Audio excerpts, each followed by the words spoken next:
Wala na, presidente na. Nag-antay lang tayo ng 28. Itong mga grupo, yung sa kabila, nag-antay na lang kayo ng 28 movement. Pagdating ng 28, siba talaga yun dyan. Wala na kayong magawa dyan. Wala na kayong... Kaya ngayon dito, kung pwede, inyong sirain at banatan si BP Inday para masira talaga. Pero wala na yan. The movement is also... Wala na po yan mga kababayan. Sa 2028, ang ating Pangulo na po ay si Vice President Inday Sara Duterte. Nagkaisa na po ang buong Mindanao mga kababayan. 75 to 90% ay ang boboto po para kay Vice President Inday Sara Duterte. At syempre pa, andyan pa yung Visayas at yan nga po ay ang Cebu. Grabe po, alam nyo naman po ang Cebu. Duterte po yan mga kababayan. Kung kaya wala na pong pag-asa ang mga kalaban ni Vice President Inday Sara Duterte. Kung kaya't ang ginagawa na lang po nila ngayon ay pinipilit po nilang i-impeach, sirain ang kanyang mga kaalyado, guluhin, ikulong, arusahan, kasuhan, lahat na lang po panggigipit. Kasama na rin po dito si Pastor Apollo Kibuloy mga kababayan at ang QGC. Nakakagulat, mayroon pong bago na naman pong kabangagan na inilabas po itong Marcos administration mga kababayan, panggigipit na naman sa simbahan ng QGC. Grabe hindi na po sila nakuntinto na kanila pong salaulain ng batas nang suspindiin po nila ang SMNI channel. Samantalang ito po ay nasa batas na may prangkisa, ngunit binaliwala po nila, kundi ginago, sinira po nila ang batas mga kababayan nang kanila pong suspindihin ang prangkisa ng SMNI. Ngayon mga kababayan, bakit po SMNI, bakit QGC, bakit si Kibuloy? Alam nyo naman po, si Pastor Kibuloy at ang QGC SMNI ay napakalaki pong naitulong nito sa panahon ng campaign period ni Tatay Digong. At dito naman sa 2022, kasama yan si Marcos Jr., napakalaki po ng tulong ng SMNI. Kung hindi po dahil sa SMNI mga kababayan, ay wala pong... Excuse me po. Boy, nas talaga. Nauubo ako kay Bangag. Wala pong bangag tayong presidente ngayon mga kababayan. Ano ho? But anyway, hindi po yan ang ating pag-uusapan. Ang ating pong pag-uusapan, syempre may kinaugnayan dyan. Mary Grace Piatos, inilantad na po ni Vice President Inday Sara Duterte. Nakakagulat po ito mga kababayan. Ni-reveal po, sino ba talaga si Mary Grace Piatos? Normal yan sa lahat ng opisina ng gobyerno na nagbabayad ka. In fact, kung titingnan mo ang mga transaksyon sa gobyerno from Office of the President papunta sa municipal at city level, marami dyan na isang araw lang nagbabayad sila ng 100 million, 200 million kasi yun yung kontrata nila. Kailangan nila magbayad sa mga obligasyon nila. Paano naman si BBM Vice President Sara Duterte? Si BBM po ay mayroon pong 4 billion confidential fund. Yung EFP, PNP, yung Congress, sino pa ba ang may mga dyan? Mayroong mga confidential fund, DND. Bakit bukod tangi, ikaw lang po ang kanilang iniimbestigahan mga kababayan? Ayun na nga, ang napanood natin, si Tatay, no? Wala na po talaga sila, kundi sirain si Vice President Inday Sara Duterte sapagkat nga po, si Vice President ay panalo na at sigurado na pong mauupo sa 2028. Magbabaliktaran na po itong mga ito, mga kababayan. Yan pong lahat ng ating pag-uusapan, ngunit bago yan, sa ngayon pa lang po bumisita sa aking channel. Ako po ay nakikisuyo sa inyo, paki-like, paki-share, at paki-subscribe na rin po ng ating channel. Now, kung lagi ka na po nandito, matik na po yan kabayan, alam ko na po, nagla-like at nag-share ka po sa ating mga video. Maraming salamat sa inyo. Tuloy na po tayo sa ating pag-uusapan mga kababayan. Ito pong pag-uusapan natin, si Mary Grace Piatos, ay inilantad na po ni Vice President Inday Sara Duterte. Pero ngayon po, may mga movement na po ngayon na talaga namang kumikilos na ito pong si Inday Sara Duterte ay tiyakin sa 2020 mauupo po bilang Pangulo ng Pilipinas. Panoorin po natin ito mga kababayan. More than 2 years out from the next presidential election, a grassroots movement in Mindanao is already claiming victory for Vice President Sara Duterte. MJ Mondihar is back for more news.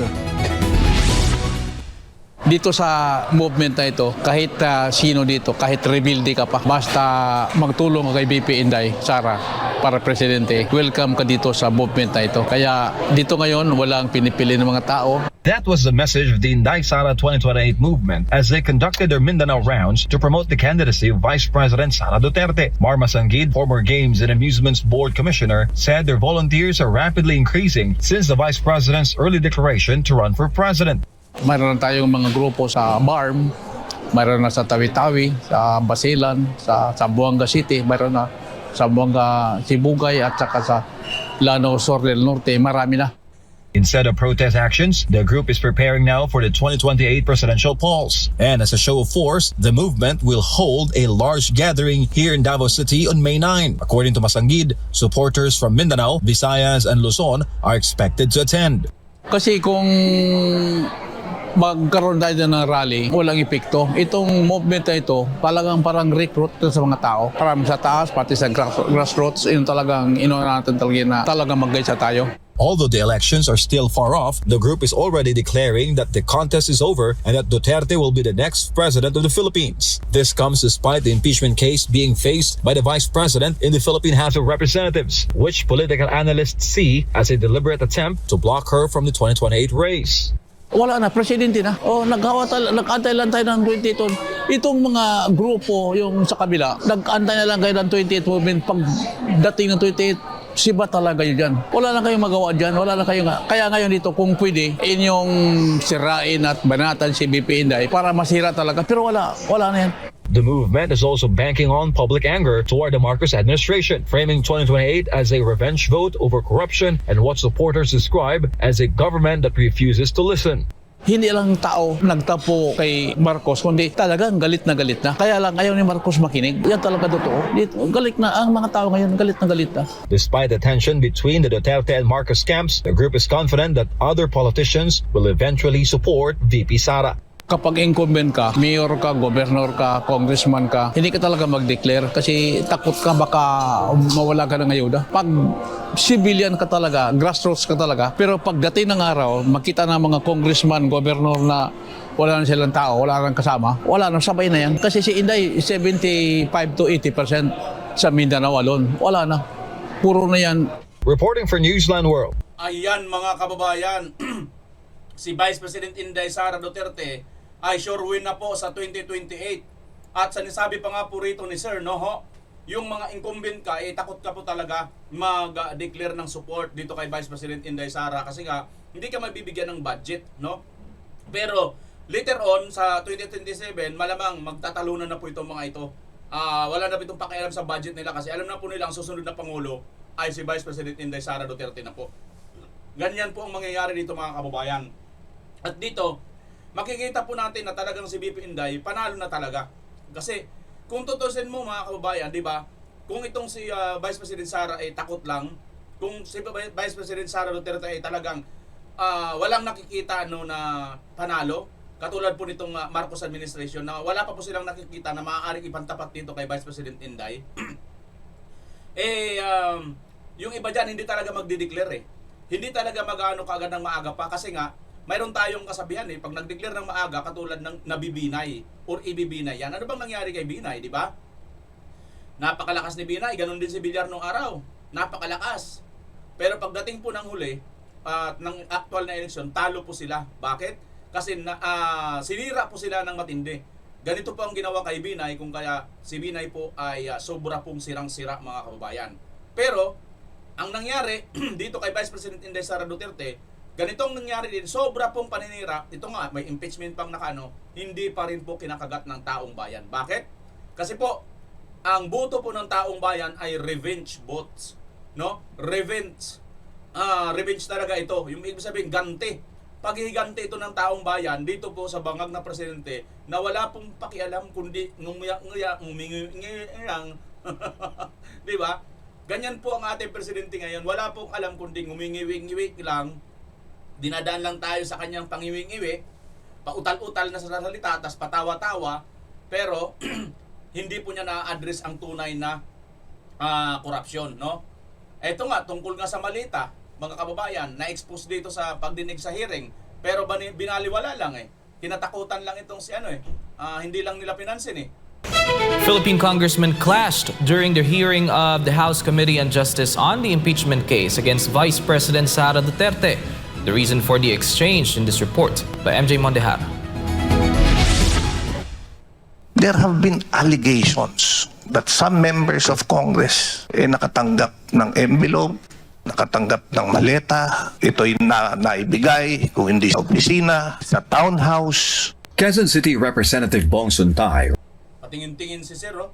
Parang ang sama ng tingin dito kay Suntay habang nag-ano. Sir, hindi ka naman yata tumanggap ng malita, Sir, ano? Kaya relax ka lang, Sir. Pero alam natin lahat, doon sa isiniwalat ng mga Marines, mayroon kayong dyan, mismo andyan sa committee na yan, ang nakatanggap ng malitang pera.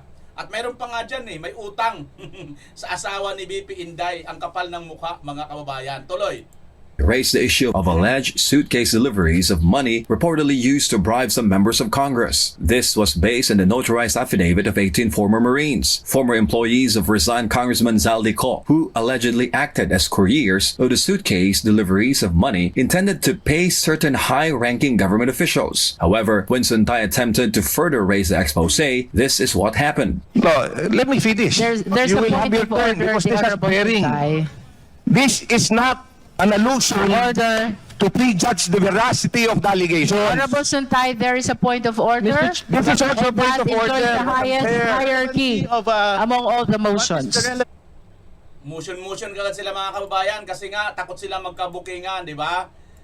Niraise ito ni Congressman Suntay kasi itong mga ito, masyado po sila kung makabintang at makabanat kay Vice President Inday Sara Duterte sa halagang 125 million na kung tutuusin, ito ay subject for confidential, sikreto, bawal mabunyag, delikado sa national security.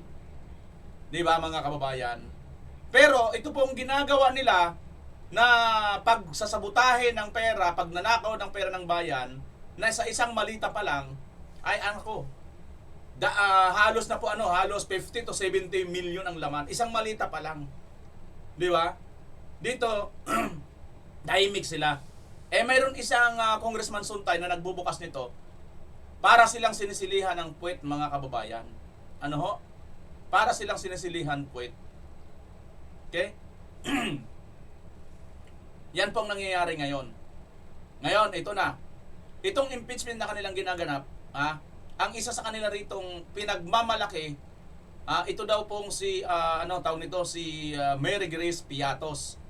Sino nga ba talaga itong si Mary Grace Piatos, mga kababayan? Ito na po. Hindi na po natin patatagalin. Si BP Sara na rin po ang magsasabi kung sino nga ba talaga itong Mary Grace Piatos na ito. Panoorin natin, mga kababayan.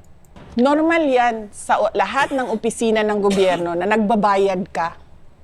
In fact, kung titingnan mo ang mga transaksyon sa gobyerno from Office of the President papunta sa municipal at city level, marami dyan na isang araw lang nagbabayad sila ng 100 million, 200 million, kasi yun yung kontrata nila. Kailangan nila magbayad sa mga obligasyon nila. So, hindi nakakapagtataka na magbabayad ka, may lalabas talaga na pera.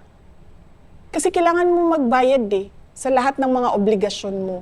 Yun yung purpose ng funds yun yung purpose ng budget. Lahat ng project mo, lahat ng programa mo, kailangan yun ng pera, diba? So, meron yung mga procurement. Tapos, pagkatapos nun, pag nabuo na yung lahat, tapos nandyan na yung budget mo, kailangan mo magbayad. So, lalabas talaga yung pera. Hindi nakakapagtataka na nagbabayad ang isang opisina ng gobyerno ng milyon-milyon sa isang araw.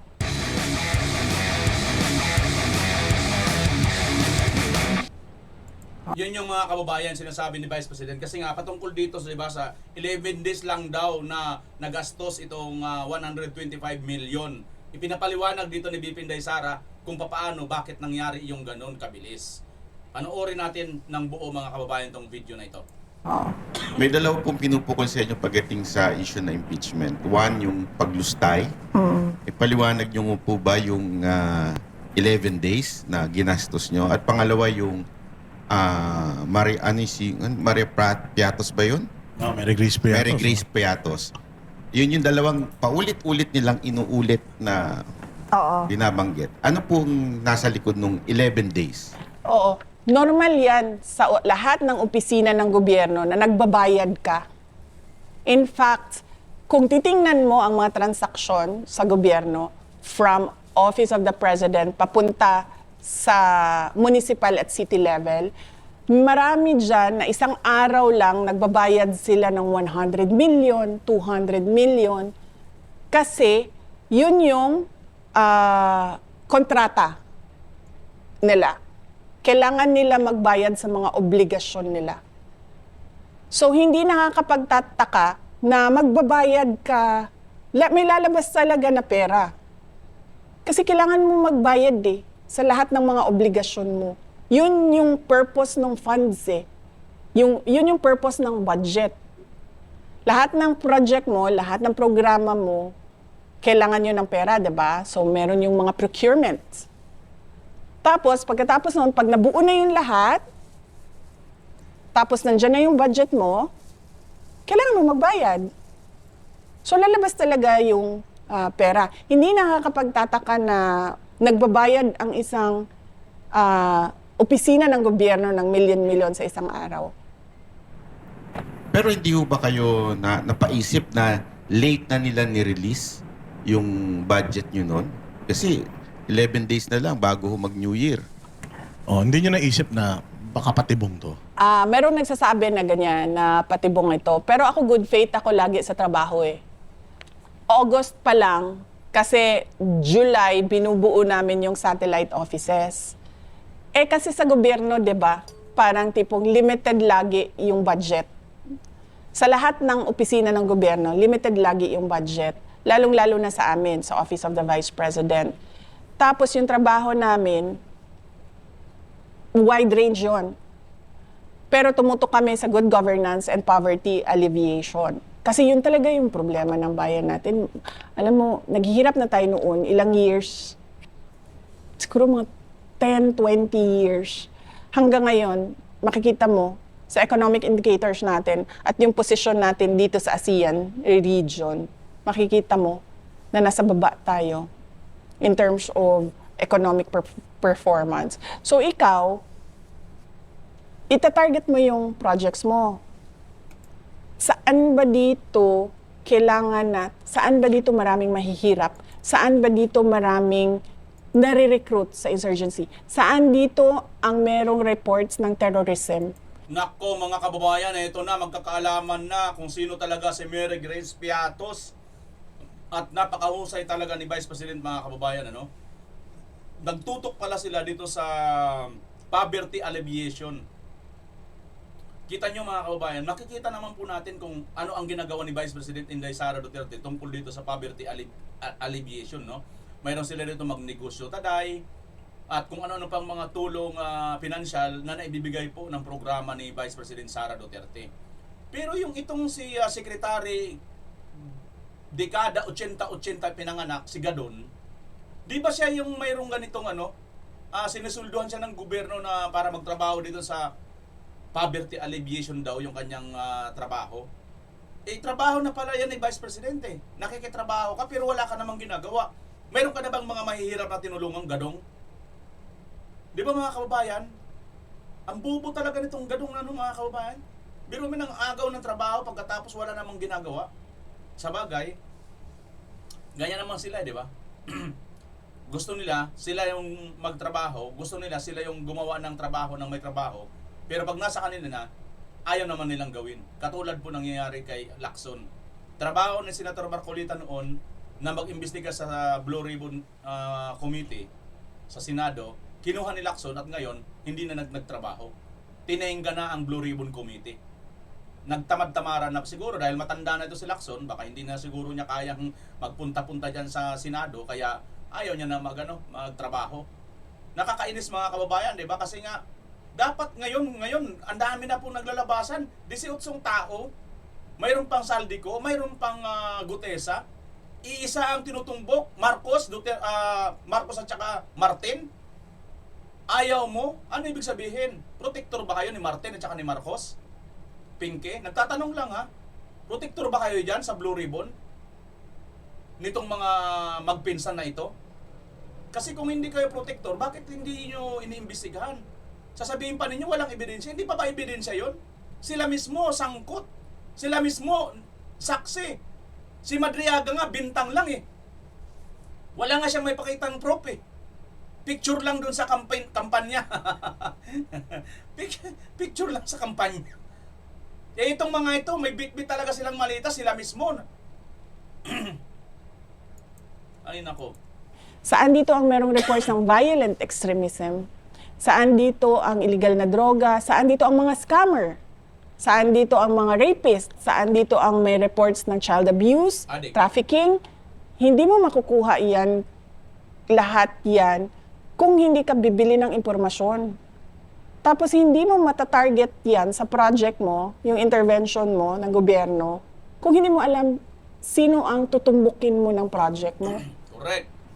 Kunwari, sa amin, meron kaming Magnegosyo Taday, livelihood assistance program, entrepreneurship program. Paano namin malalaman kung sino yung tuturuan namin ng entrepreneurship doon sa kadami-daming tao sa isang lugar kung hindi namin alam sino doon ang tinatarget ng pagtutulak ng illegal na droga? Yun. Kung sino doon ang tinatarget na i-recruit para maging NPA? So, kailangan namin yon, yung impormasyon na yon, para, o yan yun, ito yung sinusolve natin dyan. O dito, ito, terrorism, sige, lagyan nyo ng programa ng gobyerno dyan. Para hindi nadadala yung tao sa illegal. Ganun yun. Ganun dapat magtrabaho kapag kulang ang resources mo. Specific targets talaga Yun, dapat tama. yan. Hindi ka pwedeng, sige, itapon nyo yan dyan. O, kahit saan, maglagay tayo dito kahit saan na projects. Pwede yan kapag marami kang pera. Pero kapag limited ang budget mo, kailangan targeted yung beneficiaries mo. Galing. Yan din po ba yung pinaggamitan ng confidential funds? Ang confidential funds, marami kaming pinaggamitan. Ayan na mga kababayan, i-reveal na ni VP Inday Sara. Ayan na. Bago yan mga kababayan, ang galing-galing ni VP Inday Sara pala talaga, no? Tinatarget talaga kung alin ang dapat. Kasi nga po, pag bulagsak ka sa pera, tapos kakaunti lang ang pera natin, ang budget, wala pong mangyayari. Dito, napakahusay ni VP Inday Sara. Tuloy natin. Related siya lahat sa national security. Mga threats to education, threats to mga children, ang criminality, insurgency, violent extremism. Alam niyo yung nagpapasabog ng bomba, yung mga ganon.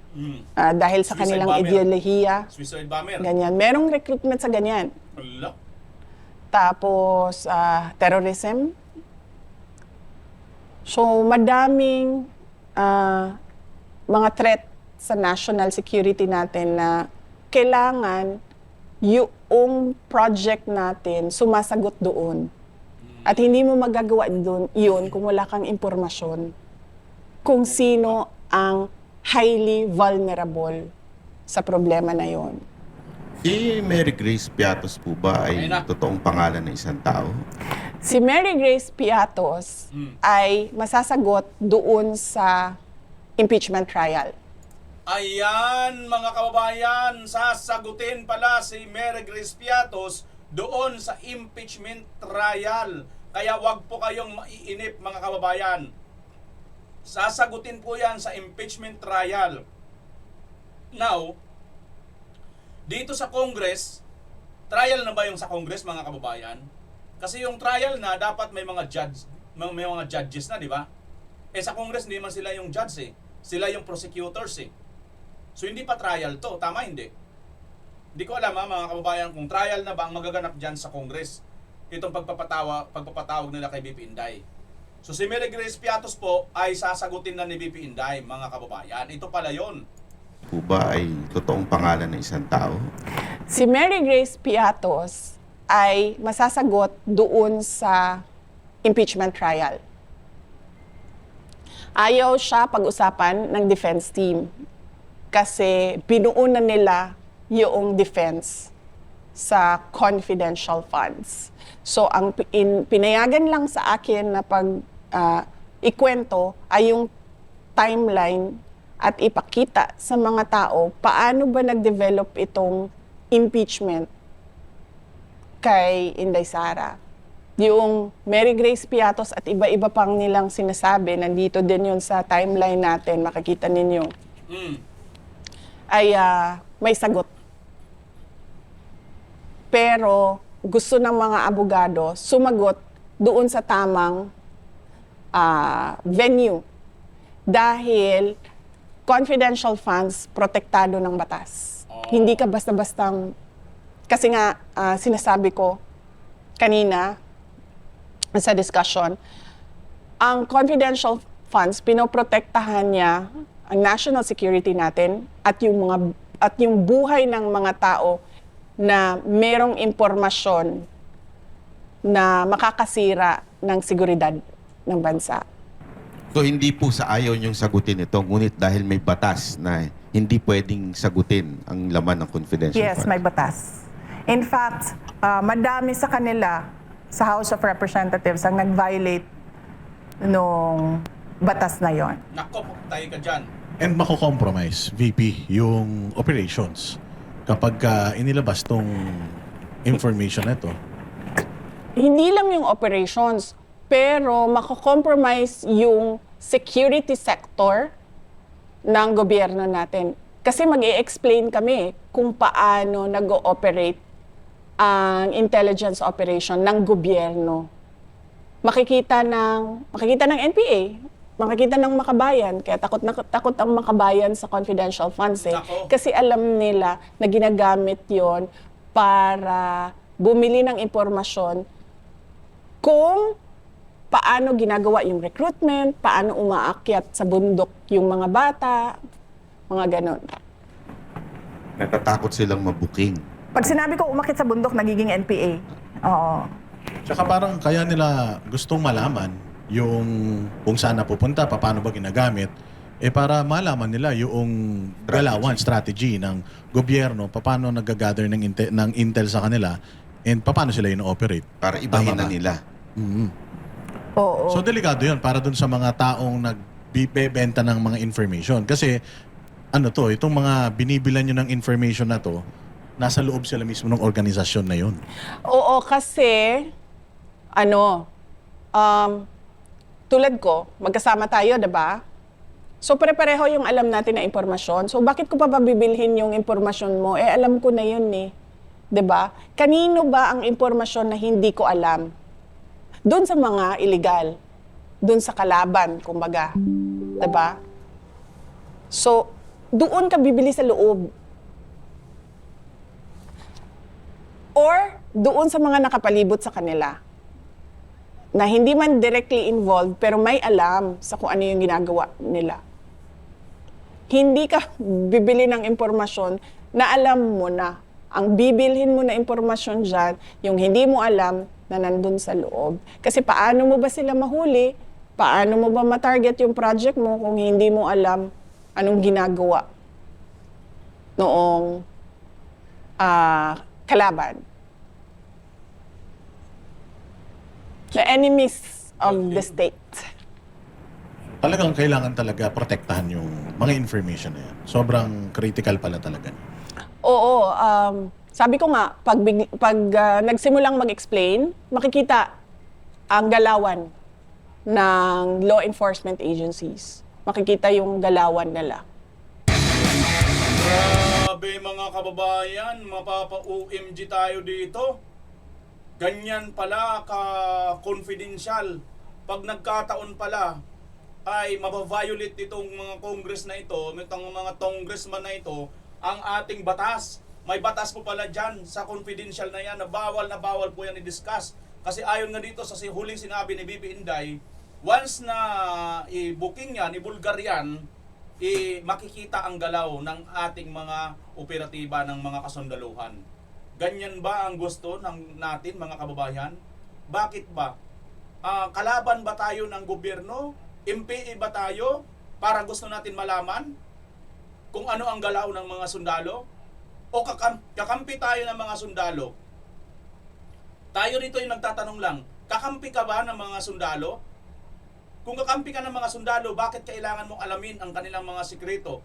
Yung sikreto na yun, para po yun sa kaligtasan nating lahat. Di ba? Doon pala ginamit ni Vice President Inday Sara Duterte. Pinambili doon sa mga tao na may mga hawak na impormasyon na nandoon mismo sa loob. Sabihin na lang natin sa loob mismo ng mga MPA.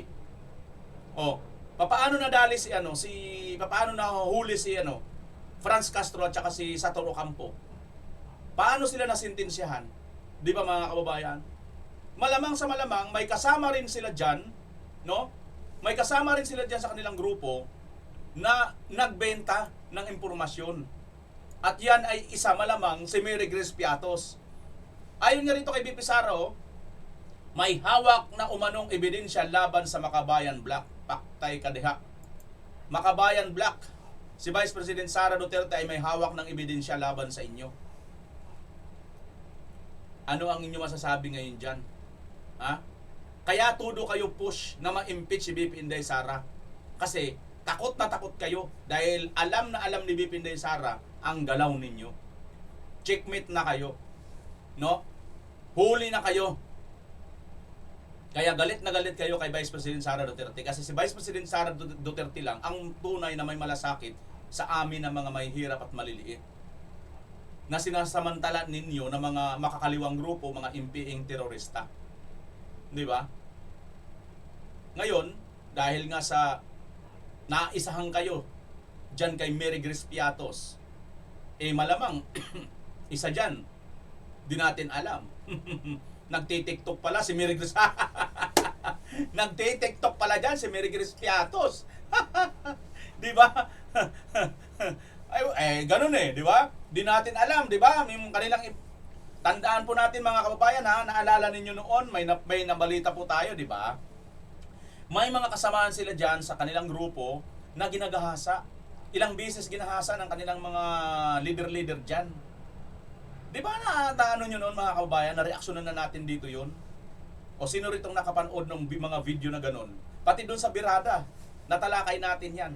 Parang na-interview pa nga natin yan Yung babae na ginahasa ng mga kasamahan nila dyan sa kanilang organisasyon sa mga MPA. Sa mga rallyista. Di ba? Ngayon, yung mga yun, hindi natin alam, baka isa dun sa kanila. Siyempre, yung mga biniktima rin nila, mantakin nyo, andyan kayo, ginagahasa kayo, pinapahirapan kayo, pinag-ingat-ingatan kayo ng inyong mga magulang. Ayaw nga kayong padapuan ng langaw at lamok minumuskitiruhan nga kayo Pero ang ginawa sa inyo, dinala kayo dyan sa bundok, pinagbitbit ng armalite, pinagbitbit ng baril. Ang sarap-sarap ng tulog ninyo sa bahay ninyo, nakakutsyon kayo, mga dalaga, mga babae, mga lalaki. Mahal na mahal kayo ng mga magulang ninyo. Iba sa inyo, mga OFW pa. Pagkatapos, nirecruit kayo ng mga MPA. Para dalhin lang kayo sa bundok at pahirapan, kagatin, ubusin kayo ng lamok. At palamunin lang kayo ng ano-ano mga damo dyan. Kung hindi man kayo pakainin ng mga damo, pakainin kayo dun sa mga pinagtikasan nila sa mga kababayan din natin, mga mahihirap. Hindi, totoo mga kababayan, ng araw, uso yan sa mga MPA. Pupunta sa mga bahay-bahay yan. Kung ano makita nila roon, kung ano makita nila roon, ganun, ginagawa nila roon. Nung araw, mayroon po tayong mga nababalitaan ng ganyan. Pati rin ng mga sundalo noon May ganun din, mga abusadong sundalo nung araw. Panahon ni Marcos ata yun Yung senior. Di ba? Mayroon tayo nabalitaan doon sa mga kamag-anak namin iba, sinasabi nila may mga sundalo noon pa yun. Yung panahon pa ni Marcos malamang yun. Akyat sa bahay o hihiramin yung mga dalagang anak, ganon din yung mga MPA nung araw. Wala silang pinagkaiba. Kaya marami yung mga kababayan din natin noon, nag-MPA din. Ang problema na pagdating sa MPA, ganon din naman. So same lang sila. Ito yung nilalabanan ni Vice President Sara Duterte. disiplinahin ang hanay ng gobyerno, ang mga sundalo, mga kapulisan, katulad ng ginawa ni Tatay Digong. Pagkatapos madisiplina, na magtrabaho na kayo ng maayos, hulihin ninyo yung mga nangre-recruit at nagpapasama sa ating mga kabataan. At ngayon may hawak na ebidensya si Vice President Sara Duterte. Magantay kayo, kaya nanginginig na sila. Ngayon mga kababayan, sa kanilang panginginig at wala na silang pwedeng mapangtapat dito kay Vice President Sara Duterte, ito na sila mga kababayan. Tingnan nyo po ito, no? Ayan. Ayan, no? Ayan mga kababayan, no? Ayan na po sila. Pakinggan natin, ha? Nako, nakita mo ba to, Chiki? Yung picture ni na PBBM, ni FL, at ni Ate Chrissy. Grabe, Aquino and Marcos. Oo, in one magkasama. photo. Oo. Aquino and Marcos. Nakita natin siya sa Philippine Star kanina. So, nagkaroon pala ng, home-cooked lunch. Para dun sa pagsa-celebrate ng happy birthday daw. Belated birthday celebration ni Chris Aquino. Valentina to eh. February 14 Oo, siya, so late di ba? na. Oo. Diyan sa Bahay Pangulo, sa Malacanang. So, ang nag-host po ng kanilang simpleng lunch together ay si First Lady Liza Marcos. Matagal na pala sila na obviously matagal silang magkakilala. Pero ibig ko sabihin, matagal na nung huling bumisita si Chris Aquino dyan sa Malacanang, 2016 pa pala. So mga 10 years, hindi ba? Pero ito pala ay inorganize ng kanilang common friend na si Michael Leyva, na isa pong designer. Sa bahay ng Pangulo. Grabe, no? Kung ano magagawa ng panahon. Diba? Dati, nung 80s, alam nyo naman kung ano nangyari. Alam nating lahat. Nasa history books po yan. Marcos ngayon, versus Aquino. Ngayon, ayan, mga kapatid. Pero tama na, ipaalala nga ni Tito Lourdes kanina nung chumichika pa siya dito. Na tama, remember mo yung in-interview ni Chris Aquino si PBBM before? Yes. Na mapapanood nyo pa siya ngayon sa YouTube. Bakit? So wala, nagkaroon na sila ng ganong klase ng interaction. Tapos ngayon nag-share sila ng isang intimate lunch, 'di ba? Kasama yung a few friends na hindi po yan Syempre, it's a private lunch. Walang official photo ang Malacanang. Kanina pa kami nangihingi. So, buti na lang may pinost si Philippine Star. Ayan mga kababayan. Buti na lang daw Birthday celebrate. may pinost si Philippine Star. Ito po yun mga kababayan, yung picture na yan na nagkita, private lunch itong Pangulo at saka itong si asawa niya at saka itong si Chris Aquino. Alam nyo, mayroon pa akong nireaksyonan ko ito sa post eh. Ang reaksyon ko dito ay from never again to together again, mga kababayan.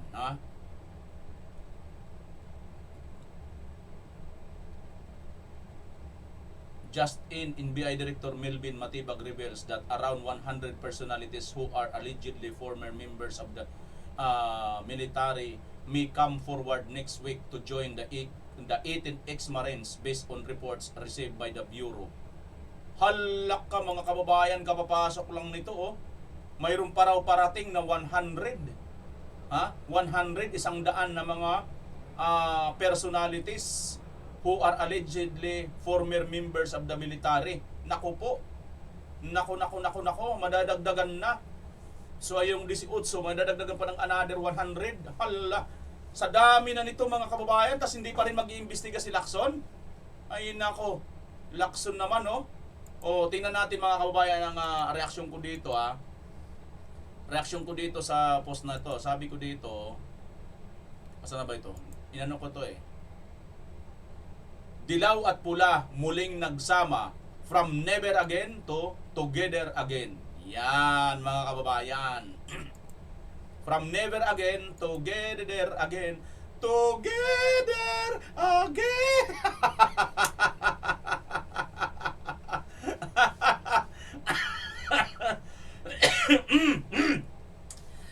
Hay nako mga kababayan. Wag na po tayo magdrama dito. Bagamat itong si pangalan nito, si Chris Aquino ay drama queen, magaling na artista, pero hindi na tayo dito magdadrama-drama pa. Wala na pong pagtumpik-tumpik mga kababayan. Isa lang po ang kahulugan nito. Tungkol po ito sa politika at ang nagaganap ang maaaring pagsasanib ng pula at ng puti at kung sino, pula pula at dilaw, no? Pula at dilaw equals itlog na pula na napakaalat. Kung hindi maalat, bugok. Di ba? Yan po ang pagsasama na gagawin po nito mga ito. Bakit po natin nasabi? Kasi yung dilawan alone, andyan si Risa Hontiveros, andyan si Leni Robredo, at kung sino-sino pa dyan ng mga maaaring dilaw, no? Na pumurma. Kaya lang, kahit sino sa kanila dyan, taob pa rin kay Vice President Inday Sara Duterte. Or magsama-sama sila dyan, taob pa rin. Now, dito naman sa Marcos admin, sa pula, ayan naman si John Vic Remulla. Sino pa ba? Martin Romualdez. Sino pa ba? Hindi ako masyado maalala. Wala talaga akong maalala na maaaring ipantapat kay Vice President Sara. Si Tulfo.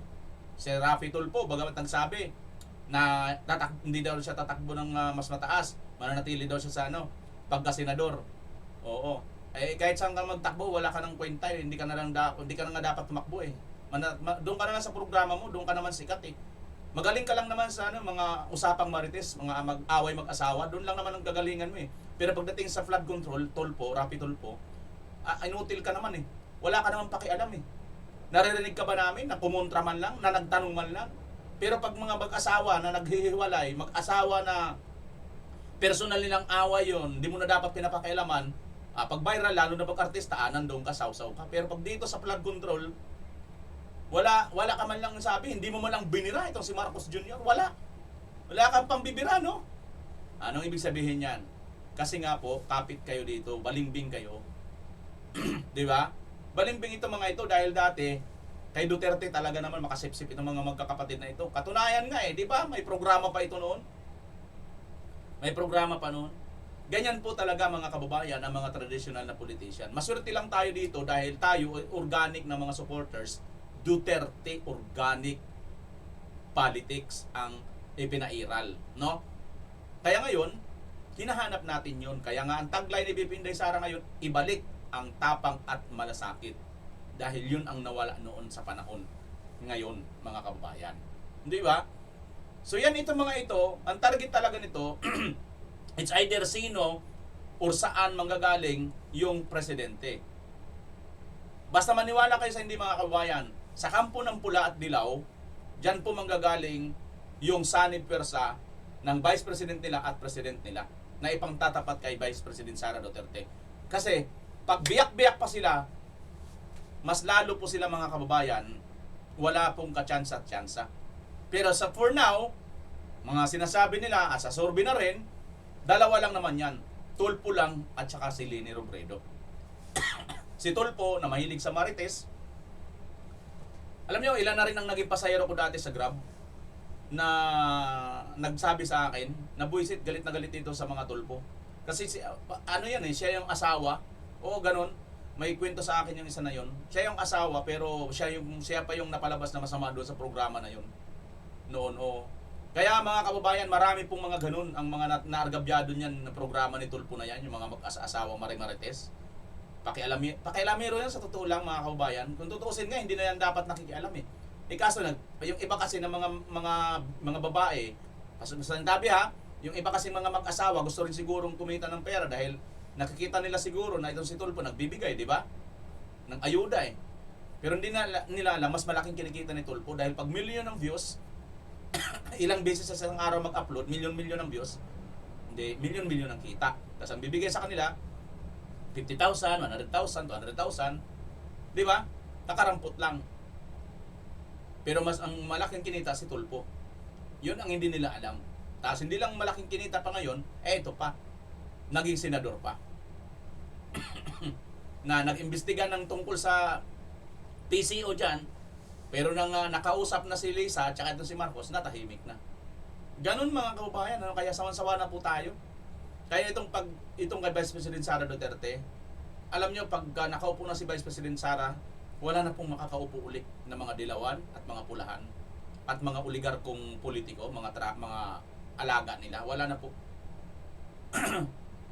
mananatili na pong Duterte. Maniwala po kayo mga kababayan. Ilusot natin ang Duterte na ito, lalo na si BP Inday Sara, para maubos na po itong mga ito. Di pa ba tayo nagsawa sa mga ito? Tingnan mo niya man, no? Sino bang maniniwala magbabati itong Chris Aquino at saka itong Marcos Jr. Magkalabang mortal yan? Di ba? Pero kaya nilang gawin yan sa alang-alang ng kanilang alang-alang ng kanilang ikakapamanalo. Alang-alang ng kanilang ikapapanalo. Di ba? Iano nilang lahat, tatakwil nila ang kanilang prinsipyo. Ang kanilang mga tae, ang kanilang mga suka na, kasi tabi sa mga kumakain na, pilit nilang, wala silang pakialam kung kainin nila yung tae nila, yung suka nila. Wala silang pakialam dyan. Kakainin nila at kakainin nila yan. Huwag lang silang mawala sa posisyon. Samantalang itong mga Duterte, wala kaming pakialam, sabi ng mga Duterte. Tanggalin mo man kami basta gagawin namin ang trabaho para sa taong bayan. Kaya hindi po nila kinakaya mga Duterte kahit anong pang tatakwil pa nila. At dahil dyan mga kababayan, ang dami po nilang ginagawang panggigipit dito po sa mga alay, supporters, vloggers, ano pa ba ang mga media, di ba?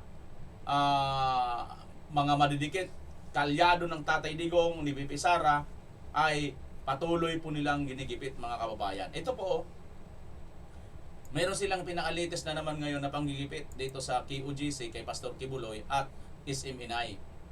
Ayon po dito, no, hindi kasi mabasa ng buo. Preserba sa mga propiedad ni Kibuloy, gimando sa korte.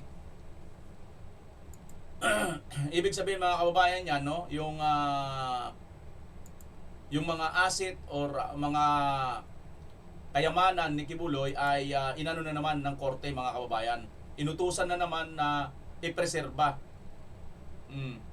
So ngayon itong comment natin mga kababayan, pinost po natin to. Basahin lang po natin ang ating comment dito. Makikita nyo ba ang aking comment? Dito na lang sa ako na lang magbabasa. Puntahan nyo na lang itong aking FB. Sabi dito mga kababayan, ito, anong klaseng pamamalakad ito? Kung ipagpalagay man na may personal na kasong kinakaharap si Pastor Kibuloy, bakit pati ang mga ari-arian ng KOGC ang target? Bakit simbahan ba ang inakusahan? Ano ang kinalaman ng mga ari-arian ng isang relihiyosong organisasyon sa isang personal na kaso? Ang mga pag-aari ng KOGC ay hindi pag-aari ng gobyerno. Ito ay pag-aari ng milyon-milyong membro na nag-ambag at sumuporta sa kanilang simbahan. Kung gagalawin ito ng walang malinaw at matibay na legal na batayan, hindi ba't malinaw na paglabag iyon sa karapatan ng mga miyembro? Nasaan na ngayon ang sinasabi ninyong separation of church and state? Sa halip na igalang ang prinsipyong ito, tila ginagamit ang kapangyarihan ng Estado upang gipitin ang isang relihiyosong grupo. Sa isang demokratikong bansa, hindi dapat ginagamit ang kapangyarihan ng gobyerno para manupil o maghigante sa mga hindi kapanalig sa politika. Kung tunay na laban ninyo ay hustisya at hindi politika, ipakita ninyo sa publiko ang malinaw na legal na batayan sa bawat hakbang na ginagawa ninyo. At kung seryoso kayong labanan ang katiwalian, bakit hindi ninyo unahin ang mga politiko at opisyal na matanggal ng inaakusahan ng pagnanakaw ng bilyong-bilyong piso mula sa kaban ng bayan? Ang hustisya ay dapat patas, hindi pinipili, hindi ginagamit bilang sandata laban sa kalaban, at lalong hindi ipinapatupad sa paraang naglalagay sa alanganin ang karapatan ng mas nakararami. Yan po ang aking reaksyon dito at post po natin dito mga kababayan. Kung gusto niyo po ma-review, basahin niyo po, puntahan niyo ang aking FB page, no? Na BMR channel din. Mga kababayan, Kita mo naman itong ginagawa nila, ano ho? Di ba? Ang tindi ng ginagawa nila nito. Oh. Posibleng maging basehan para masampahan ng perjury case si Ombudsman Boying Rimulya matapos ang pag-amin nitong nakipag-usap siya sa mga investigador ng ICC. Sa Senate hearing kasi noong nakaraang taon, sinabi ni Rimulya na hindi raw ito nakikipagtulungan sa investigasyon ng ICC. Si Margot Gonzales, magbabalita. Muling inulit ni Ombudsman Boying Rimulya ang kanyang pag-amin kamag-ailan na totoo siyang nakipag-usap noong nakaraang taon sa mga investigador ng International Criminal Court o ICC. Ang pakikipag-usap ni Rimulya sa kanila, una nang ibinyag ang 18 dating sundalo. I was SOJ. It was about witness protection. And there are Filipinos who testified or will testify in the ICC. And they have to be kept safe. And they were asking for help. Then can we refuse them? We cannot refuse them. Alam ko nun, tatlo lang yung nakabantay ron sa mga ICC ron. Matatandaan na sa investigasyon ng Senado noong nagkaraang taon kaugnay na umano'y iligal na pag-aresto kay dating Pangulong Rodrigo Duterte, sinabi ni Rimulya na hindi ito kailanman nakipag-usap sa mga taga-ICC. Dahil naman sa pagbabago ng pahayag ni Rimulya, ayon sa abogado ni dating Pangulong Rodrigo Duterte sa ICC case sa Korte Suprema na sa Attorney Islito Torion, posibleng maging basehan ito ng pagsasampa ng kasong perjury. The testimony of then DOJ Secretary Rimulya was under oath. No, it was before a Senate proceedings and I clearly remember na sinabi niya doon na hindi nakikipag-ugnayan yung gobyerno. That may be a ground for a perjury or other appropriate cases, false testimony, no, in other proceedings. Maaari rin anya ito maging basehan para mapa-impeach si Rimulya dahil sa betrayal of public trust. Pero sa mga panahong ito, baka hindi anya umubra sa Kongreso ang reklamo.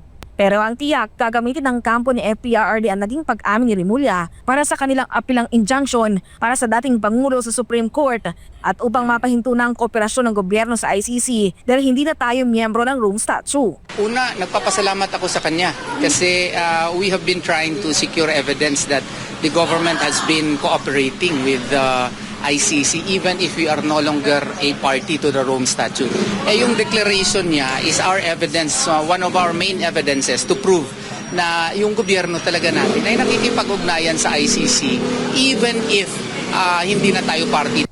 Samantala sa abogado naman ng kampo ni dating Pangulong Duterte sa kaso nito sa The Hague, Netherlands, sinabi ni Attorney Martin Decla na kinabigla niya ang naging pag-amin ni Rimulya dahil paulit-ulit na sinasabi ng Marcos government na hindi sila makikipagtulungan sa International Tribunal. At ang kanyang pag-amin ay pagpapakita lang na mas dapat investigahan ang mga ibinunyag ng mga dating sundalo. Doon sa mga nagsasabi na kwento-kwento lang, hindi paniwalaan, why dignify it with a Senate investigation, yan really, it bugs me why they're not going to proceed with such damaging, serious allegations. At hindi lang po ito salita, may mga pictures na kasama.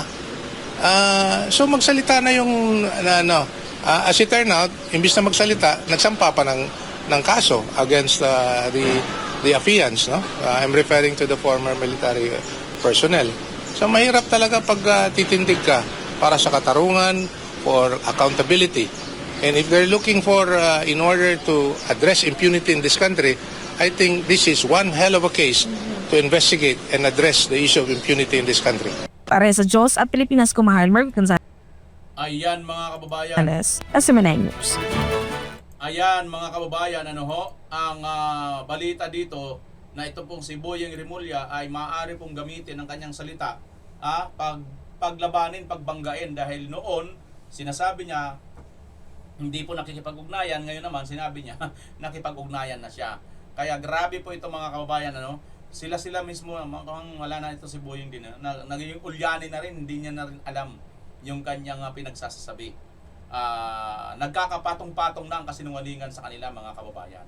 Kaya ito, resulta na siguro ito dahil sa kahit ano po ang panggigipit, paninira nila sa mga Duterte ay hindi po tumatalab. Bakit? Ayon nga kay Congressman Erese, ang kapalpakan ng Administrasyong Marcos ang siyang nagpapalakas ng mga Duterte, which is tama, tumpak. Kung tutuusin nga, dapat pa sila magpasalamat kay Erese kasi nga, minamalasakit sila. Dahil kung talagang itong si Marcos ay gusto niya talagang lagpasan at gusto niya talagang ayawan na ng taong bayan ng mga Duterte, lalo na si Tatay Digong at si BP Sara, simple lang naman lagpasan niya lang ang mga nagawa ng mga Duterte, tapos, di ba? Tapos na.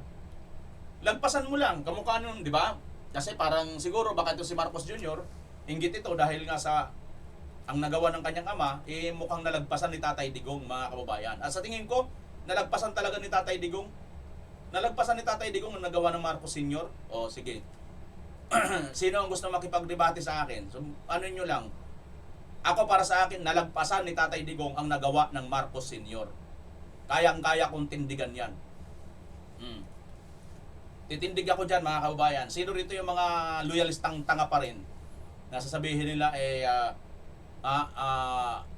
Marcos Sr. ang napakagaling, mahusay, yumaman. Sige, maganda, marami mga proyekto, hindi. Wala yan kay Tatay Digong. Mas maraming nagawa si Tatay Digong kaysa sa Marcos Sr. At lalo naman dito sa Junior. Kaya dapat na sana ang ginawa nitong Junior, nilagpasan niya di ba? Para marigin niya yung legacy ng kanyang tatay. Hindi, wala Imbis na lagpasan, iba ang nilagpasan ng katarantaduhan. Bakit? Kasi ayon sa kanyang ate, siya po ay nung bata pa hanggang ngayong matanda na at presidente na, ay bangag noon, bangag ngayon. Ayon sa kanyang ate, mga kababayan. Yan po ang ating napag-usapan ngayon dito, no? Sa araw na ito, kung sino mga nag-comment ng pa-shoutout, tingnan natin, magbasa tayo ng inyong mga comment, mga kababayan, kung mayroon dito nagpa-shoutout. Subukan natin dito. Tingnan natin kung mayroon ba sa inyong gustong pa-shoutout. Ilagay niyo yung lugar niyo, mga kababayan, ha? Ma'am, pahingi 5,000. Ano nang pahingi 5,000? Anong hinihingi niya? Bakit yung bang kooperasyon ng gobyerno pang award o pang krimen lang or dead case? Ano ito? Hindi ko masyado ha. Yan lang ang clear na malabo. Yan lang ang clear na malabo. Tama yan, lahat ng inakusahan na tumanggap ng malita, imbestigahan dapat. Wag balibala. Ay sabi ni Renato Ricasa. Correct. Okay yan, mea culpa. Sabi naman ito. Bakit po hindi makasuhan si Garcia dapat makulong bagong eleksyon? Oo nga, ito pa si Garcia, no? Biruin mo, talo na si Abante, panalo pa, ay nakaupo pa. Klarong hindi AI, tama ang pagkabigkas ng mga salita. Sabi ni Blessed by God. Diba, mga kababayan, patungkol dun sa babae, parang hindi nga AI, sabi dito, klarong hindi AI yan. Klarong hindi yan AI. Tama ang pagbibigkas ng mga pagkabigkas ng mga salita. Oo nga Di ba? So totoo yun yung babae na umamin na tumanggap siya ng malita. Tama po kayo, idol. Nakakadismaya talaga ating bansa, sabi ni Isayas Lagrimas. Taga saan kayo, Isayas? Sabi naman ito, hindi totoo man ang sinasabi. Ang mahalaga, nagsabi ka ng totoo. Sabi ni Boss Loud Gaming. Boss Loud Gaming Nislades, good afternoon, BMR, watching from Cebu. Buisit ka, BMR. Na-visit ako ni Nelia Pinita tuloy. Masanto siya nga aram di Tanda, Pangasinan, ha? Kamo tuwing uuwi sa Pinas, kulang po ang 200k. Kamo tuwing uuwi sa Pilipinas, kulang po ang 200k. Pamasahe pa lang yan sa eroplano. Hotel, pagkain ay iba pa. Halos 500k gastos namin sa loob lang ng 2 linggo for 3 person lang yan, at Pinas ang aming puntahan. Paano pa dito kayo sa Europe? Paano kayo nag-ipon? Wala ngang maayos sa trabaho at gobyerno. Sabi ni Lucy Perbilzo. Oo nga, mga kababayan, di ba? Doon sa mga nanay na ang bilis na nakaipon ng pera, ito mga OFW, 2 lang sila hanggang 3 tao, ay 500,000 na ang gastos. Di ba? Bakasyon pa lang, sa Pinas pa lang yan, papunta ka dyan sa Europe. Naku naman, Yes, 100%. kung SMGIC, si Judges ID, hindi din nasuhulan. At least, alam ni Kaufman, sabi niya, ayan mga kababayan. So wala naman, napakayabang itong babaeng ito. Sana huwag kayong magpa-interview. Sino yung media personal, spokesperson mo yan ng BRC?